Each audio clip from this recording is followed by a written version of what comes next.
الحمدللہ رب العالمین وحدہ والصلاة والسلام علی رسول الامین وعلی آلہ وصحبہ اجمعین اما بعد۔ سامعین حضرات، اللہ تعالیٰ نے اپنے بندوں پر بڑا رحم اور کرم فرمایا ہے۔ اس کی رحمت ہے کہ اس نے انسانوں کو ایسی ہی چیزوں کا مکلف بنایا ہے جسے وہ آسانی سے انجام دے سکتا ہے۔ چنانچہ اللہ رب العالمین کا ارشاد ہے وَمَا جَعَلَ عَلَيْكُمْ فِي الدِّينِ مِنْ حَرَجٍ، یعنی تم پر دین کے بارے میں اللہ رب العالمین نے کوئی تنگی نہیں کی ہے۔ ایک دوسری آیت کریمہ کے اندر اللہ رب العالمین نے فرمایا يُرِيدُ اللَّهُ بِكُمُ الْيُسْرَ وَلَا يُرِيدُ بِكُمُ الْعُسْرَ، اللہ تعالیٰ کا ارادہ تمہارے ساتھ آسانی کا ہے، سختی کا نہیں۔ اور ایک تیسری آیت کے اندر اللہ رب العالمین نے فرمایا لا يكلف اللہ نفسا الا وسعها، اللہ تعالیٰ کسی جاندار کو اس کی طاقت سے زیادہ تکلیف نہیں دیتا۔ اور ایک چوتھی آیت کریمہ کے اندر اللہ رب العالمین نے فرمایا فاتقوا اللہ ما استطعتم، جہاں تک تم سے ہو سکے اللہ سے ڈرتے رہو۔ چنانچہ اللہ تعالیٰ نے اپنی مہربانی اور رحمت سے بعض ایسے لوگوں کو رمضان میں روزہ توڑنے کی رخصت دی ہے جن کو کوئی شرعی عذر لاحق ہو، یعنی واقعتاً معذور ہوں اور شریعت نے ان کے عذر کو قبول کیا ہو، ان کی مجبوری کو مانا ہو، تو ایسے شخص کے لیے روزہ رکھنا ضروری نہیں ہے۔ آج کے اس درس میں ایسے ہی لوگوں کا تذکرہ کیا جا رہا ہے اور ان کے بارے میں چند باتیں جو بہت اہم ہیں وہ بتائی جائیں گی انشاءاللہ، تاکہ مستحق لوگ اس سے فائدہ اٹھائیں اور بہانہ کرنے والے لوگ اپنے دل میں اللہ کا خوف محسوس کریں۔ چنانچہ جن لوگوں کو یہ رخصت ملتی ہے ان میں سے سب سے پہلے بڑے بوڑھے اور دائم المرض لوگ ہیں، یعنی بہت بوڑھے مرد،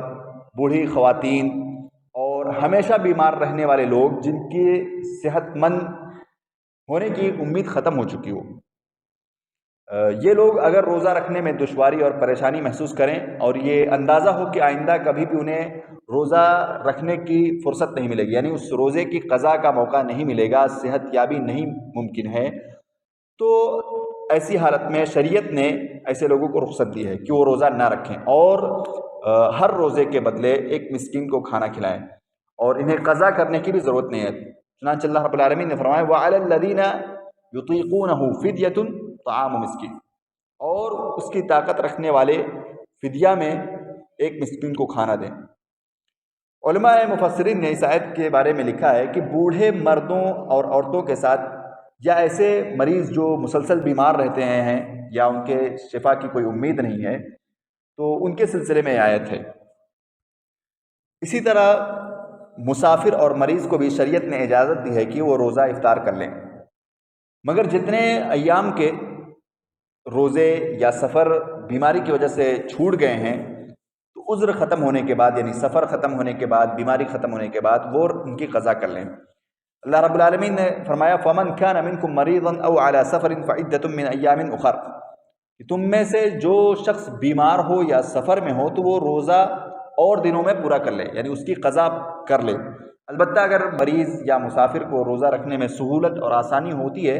تو اسے روزہ رکھ لینا ہی بہتر ہے، جیسا کہ اللہ رب العالمین نے فرمایا وَأَن تَصُومُوا خَيْرٌ لَكُمْ، تمہارے حق میں بہتر ہے کہ روزہ رکھ لو۔ بعض لوگ روزہ نہ رکھنے کے لیے حیلہ اور بہانہ کرتے ہیں اور اس سے بچنے کے لیے کرتے ہیں کہ وہ جان بوجھ کر روزہ چھوڑنے کے لیے سفر کرتے ہیں، تو ایسے لوگ اللہ رب العالمین کے نزدیک مجرم ہیں۔ ایسے لوگوں کو اللہ رب العالمین کے عذاب سے ڈرنا چاہیے۔ اسی طرح ایسی عورتیں جو حمل سے ہوں یا بچے کو دودھ پلا رہی ہوں،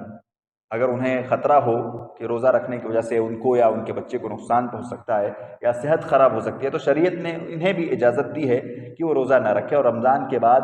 جب یہ اندیشہ ختم ہو جائے تو اس کی بھرپائی کر لیں، ان کی قضا کر لیں، جیسا کہ حدیث میں ہے کہ بے شک اللہ تعالیٰ مسافر کا روزہ اور آدھی نماز اور حاملہ اور دودھ پلانے والی عورتوں کو جو ہے اللہ رب العالمین نے رخصت دے رکھی ہے۔ اللہ تعالیٰ ہمیں دین کی سچی سمجھ عطا فرمائے اور کتاب و سنت پر عمل کی توفیق بخشے، آمین۔